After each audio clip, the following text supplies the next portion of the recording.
We began our journey into the human brain here on the campus of Dartmouth College in New Hampshire. I'd come to meet one of the world's leading brain scientists, Mike Gazzaniga, and a man he's worked with for over a decade. A man with two brains. You've been working a long time with Dr. Gazzaniga? 14 or 15 years. Just it doesn't seem like that long, does it? Well, the collaboration began when Joe had surgery. And you had this procedure to correct an epileptic problem, yes. Is that right? Trying to stop the seizures. I was having seizures like every day or so, or sometimes 2 or 3 a day. To control Joe's epileptic seizures, a surgeon severed the connection between the two halves of his brain. Cutting the corpus callosum like this prevented the spread of the electric storms that caused his seizures. But it also prevented the left and right halves of his brain from communicating with each other. In the years since the operation, Joe's epilepsy has been under control. He now earns a living at an egg farm, and in his everyday life, he's largely unaffected by the fact that his left and his right brains work independently. Do you feel any different when you think about something than you did, any differently from the way you felt before the procedure? It's just got a backup brain, that's all. That's something everybody could use, right? I found out how true that was right away when I was asked to draw a different shape with each hand. In a brain like mine, roughly speaking normal, at least all in one piece, the left half of my brain controls the right side of my body, while the right brain controls the left side. Oh, no. But because the two halves are connected, Nothing wrong with that. getting each hand to work independently isn't easy. well, we're seeing the fact that Alan's hemispheres are connected, and that the motor messages from one are confusing the motor messages in the other. I was just drawing an upside-down duck. Okay. But when Joe is given the same task, his two hands operate as if controlled by two separate brains. What's happening is that each half of Joe's brain is given a separate instruction. He's asked to fix his eyes on the cross in the center of the screen. Anything flashed to the right of the cross goes only to his left hemisphere. Things to the left go to his right hemisphere. Because the two don't communicate, each hand does only what its half of the brain sees. Wow, look at that. It's really like two different people doing the same. That's right. Same task. That's the idea.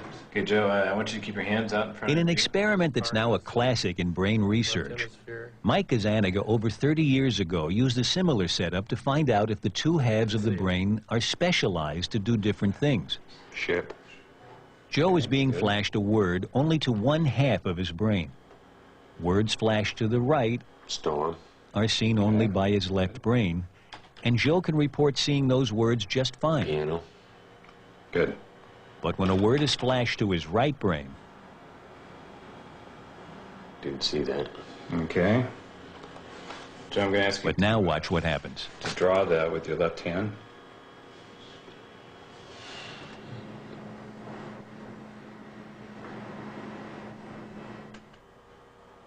You're gonna be lost. Why don't you try drawing another picture of it over here if that will help you.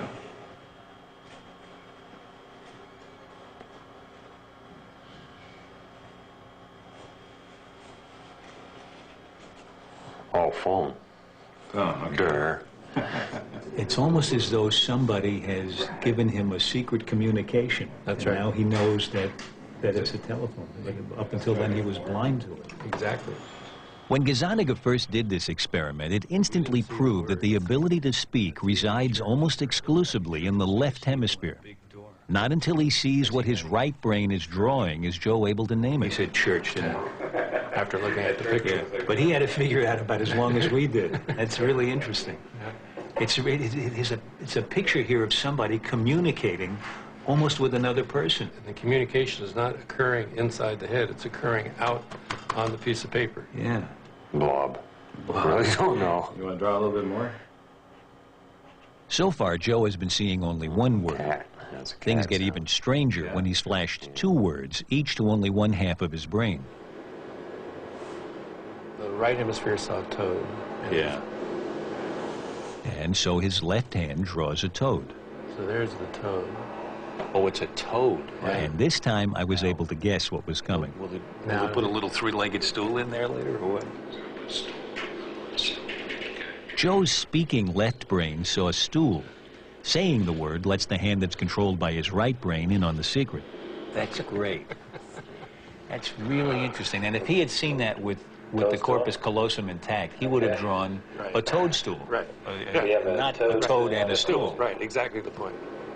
I've been doing this for 35 years. Yeah? And It gets me every time. Yeah, it must. It must. This time, instead of naming the word, I want you to point to the word. Again, Joe sees two words simultaneously. Bell goes to his non-speaking right brain. Music to his speaking left brain. When asked to point to a picture of what he saw, he chooses Bell. But when asked why, Yeah, why'd you pick that one? Music. Music? and when asked to explain, It was music and bell, and those few minutes ago, last time I heard any music was coming from the bells out here, banging away. So the bell's outside here. So, look, good enough answer to me. what's extraordinary is that Joe's speaking left brain concocts a plausible story of why he pointed to Bell, even when some of the other pictures more obviously represent music. Gazzaniga believes this determination to find cause and effect, this desire to explain, is the left hemisphere's most marvelous property. One of the unique things to the human brain is this need to interpret why two events occurred. What was the antecedent to this? What caused this? And if you can imagine that a species like us that has that little chip in its brain that asks those questions is going to survive rather well, because it's going to figure out more about the nature of the world than a species that doesn't have that. Okay, Joe, I want you to keep your hand. But as I was about to discover, the right brain has a very useful survival skill all its own. What do you think will happen here? So for you, we're doing a live experiment. Never done it before. The experiment involves the 16th century Italian painter Arcimboldo, who made faces out of fruit, flowers, meat, even books. From other research, there's reason to believe that the ability to recognize faces is located exclusively in the right hemisphere. So Mike wondered if Arcimboldo's paintings would look different to each of Joe's two brains. So will his left hemisphere say, I saw a potato, I didn't see a face? And will his right hemisphere say, I saw the face, and not comment on the fact it was made out of a potato? You're going to see a figure followed by a choice of two words. If this works, it'll be terrific, but we'll see. So here it is, live. Okay? The first painting goes to the right hemisphere. And Joe points to face. Down. The next painting goes to his left brain. And this time he points to fruits. Mike seemed pleased. Are you having a moment? This is too good. Again to the right brain, and Joe sees it as a face. Point it down. But to the left brain, Face made out of books. Point it up. Pointed at books. Are you happy with what you're Fruit. seeing? It's unbelievable. He's doing it. You see that? It's good. It's going so fast. It's shifting from left to right so fast. I can't keep up with you. You're used to looking at this. When you show him a face in the right side, the left hemisphere, Yeah. he's focusing in on the elements that made up the face. Yeah. When you show him the exact same picture in the left field, going to the right hemisphere, he's focusing on the face and not the elements. And not the elements.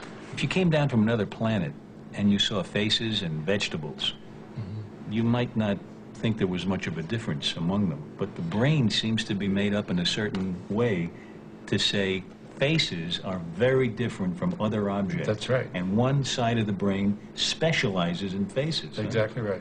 Exactly right. It is an adaptation that we have to detect upright faces. It's a very important. You can imagine in an evolutionary time that all of a sudden you have the ability to detect quickly an upright face. You want to read the expression on that face. You want to know if it's friend or foe. You want to have a set of questions about that face. the right brain might be skilled at recognizing faces.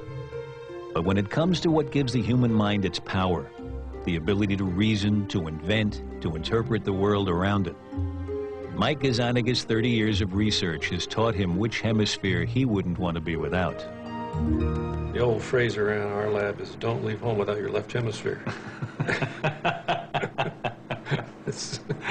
That's where the action is.